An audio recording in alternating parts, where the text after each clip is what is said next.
So I want to talk about this thing I was saying to Snake Plisskenus, because I have argued, and literally nobody sees things this way, and they don't have to, because I'm just describing how I look at this, these arguments, the whole winner and loser and who wins.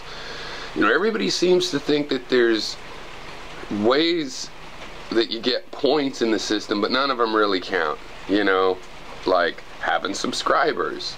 But if somebody goes against somebody with more subscribers, they use the counter, oh, you think just because you're popular thing. I mean, everybody knows that all of that stuff is bullshit. How many people in your... I mean, Thunderfoot's actually been before. People in my comment section seem to agree with me. From that scientific sample, I take an opinion. You know, it's just... There is no way to... If you've ever designed games or played games, or... You know, you need a system. You can't just have every rule is bullshit. And I also have to say, I have a fondness for sports that have real scoring systems, like football and basketball and even baseball, as opposed to things which might be pretty, like ice skating and dance competition. But in reality, there is no real scoring system. You just have to ask a limited group of people, hey, what do you think? Oh, I like that. I like that one, you know? That's not good enough for me. I'm going to sit around and look for those kinds of things, okay?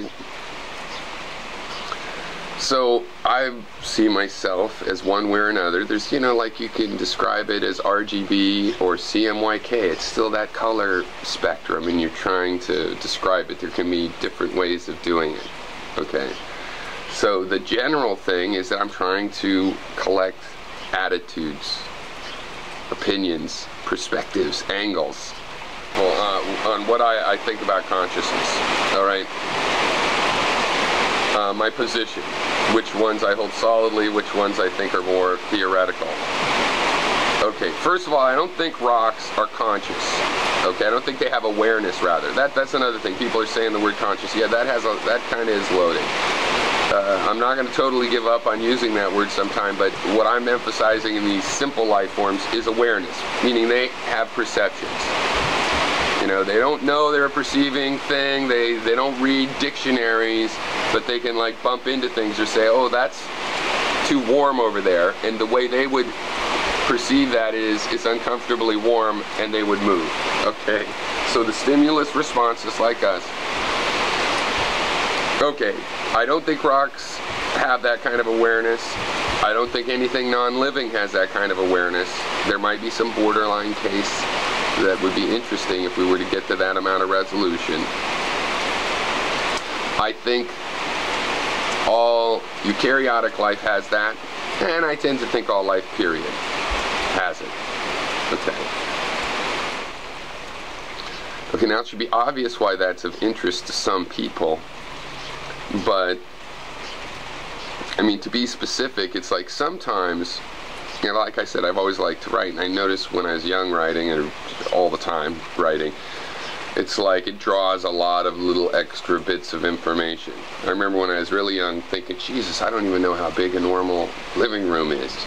I don't know what the size of, you know, I just don't have enough experiences.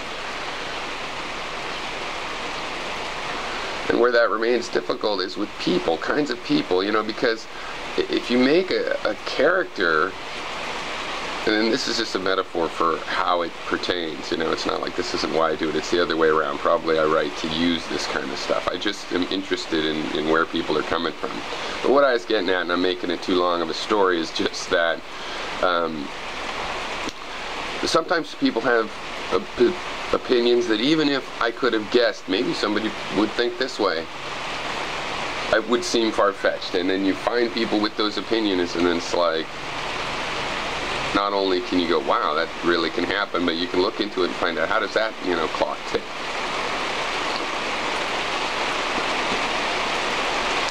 And, you know, I have these systems, this philosophical analytic system that, you know, of tools that I don't think I invented any of them, just found various tools like we all have. You guys have your cause and effect and stuff. Okay, I have the law of conservation. You know, that's pretty useful in reduction. And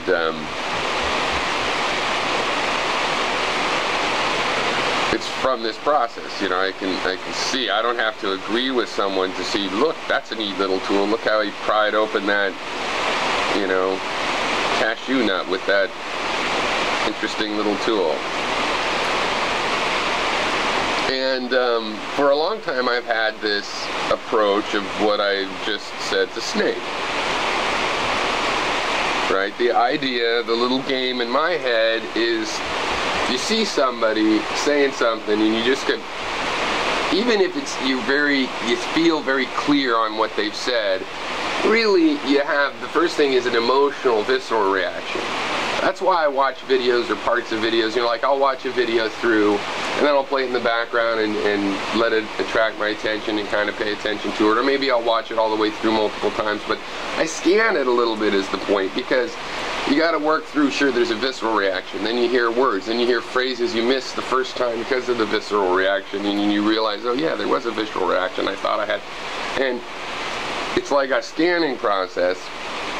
And what I look for is to change this visual, oh, I don't think the way that guy does, or, oh, I think like him. I look down for where we agree and where we differ. And to me, it is not a speck of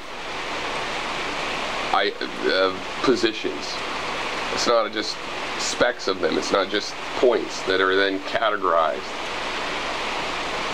There's a continuum that I also have to look for. Well, what angle does the continuum, where's the gradation, where does my opinion get more into his opinion and vice versa, or her.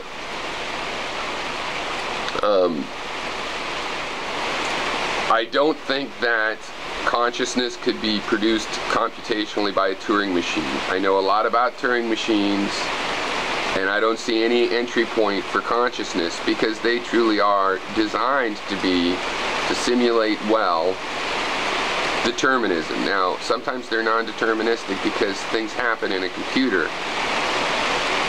A cosmic ray can hit it, but in that case the computer malfunctions and has to be restarted. So while it's running, it's a deterministic machine. I don't see how that leaves any room for a subjective experience. I do see how that could be possible with quantum computing, because if we have this illusion of choice, well, it goes right along with quantum mechanics, because quantum mechanics has the illusion of probability being a real material thing. And if there really is more than one thing that can happen in the future, that would give room for choice, potentially. And if that's an illusion, well, I think the science that studies that illusion of the material reality of probability could likely be related to the illusion of having a choice. So even if we have no choice, it seems fundamentally relevant that in quantum mechanics you have the appearance of what looks like more than one possible future. Really is possible. It's not determined. That's on the theory side.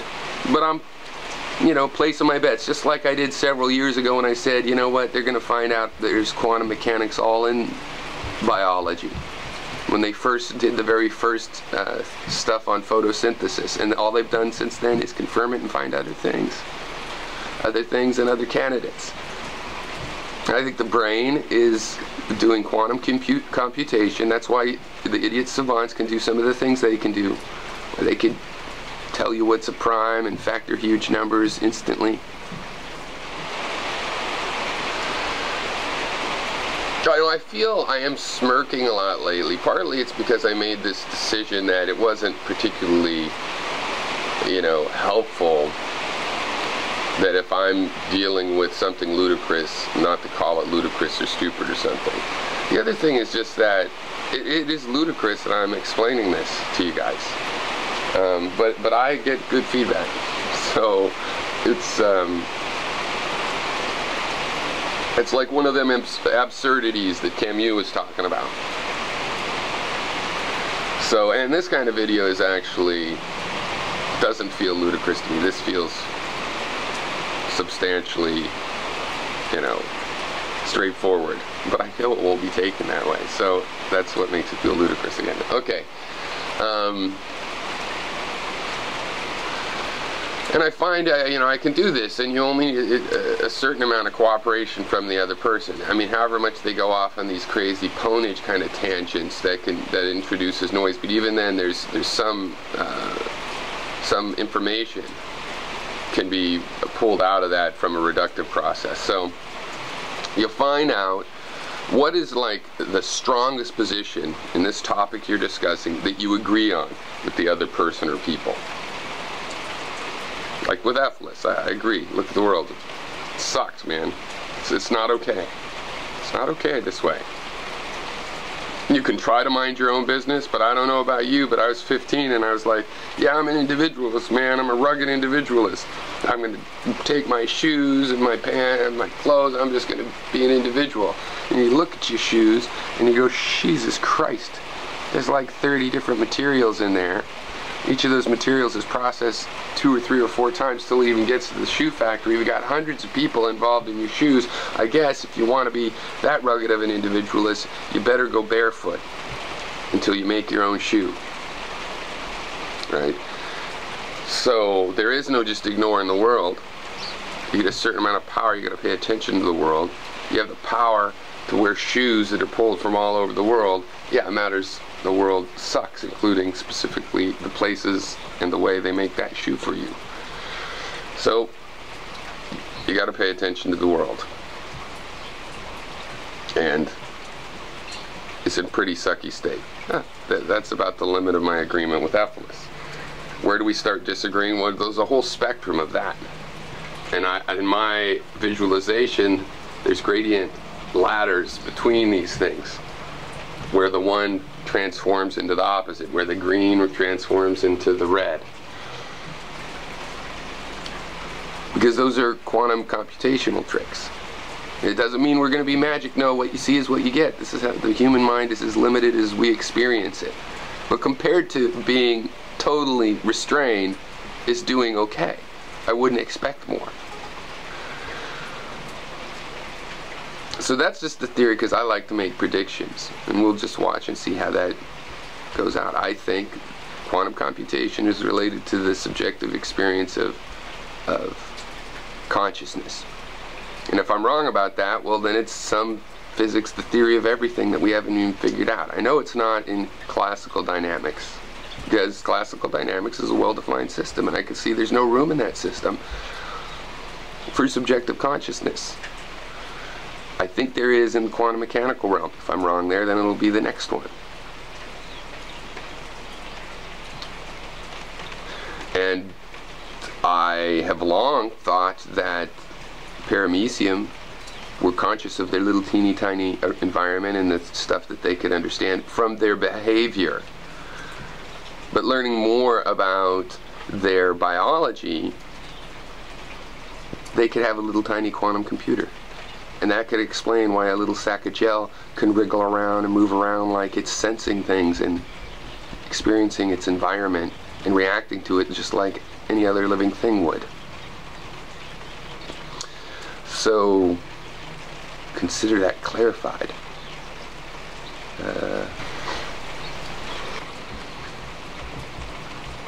And the idea, I always assume there will be differences. If I see somebody I agree with, I assume there's a difference, and I start looking at it. I go, oh, you know, and where we seem to agree just is way up here. When I find the differences, sometimes it's back here, and I have to pull back where I think we agree. Right? If I was doing this thing where each agreement was a spot, yeah, they're probably all over. I probably have some agreements way in that red territory, actually. Okay, and those I can use to cite how this gap of what we agree and disagree comes right down until we agree right up to something that we then disagree on. We agree, and then, but this one principle, and we call that a fundamental disagreement, and that's useful to have around. Okay? Because when you're trying to do something in the real world, which are the fundamental disagreements, that that determines and controls what kinds of agreements you can have about an action plan, right? Because you just look for a solution that avoids your fundamental disagreements. And if you have 20, 30 topics like this, you can do that. There'll be areas where you have a solid agreement and no fundamental disagreement in your way. Now, usually you don't get the interval down to nothing. That might be impossible. And you have an interval here, and this space of where it's hard to tell where the agreements and disagreements are. There's a space. We agree up to here, then it's hard to tell if we agree or disagree, and then here we disagree. That's the most interesting space. That's what I'm looking at. I like the artists that explore that space. It's kind of like a non-collapsed quantum function space of possibilities.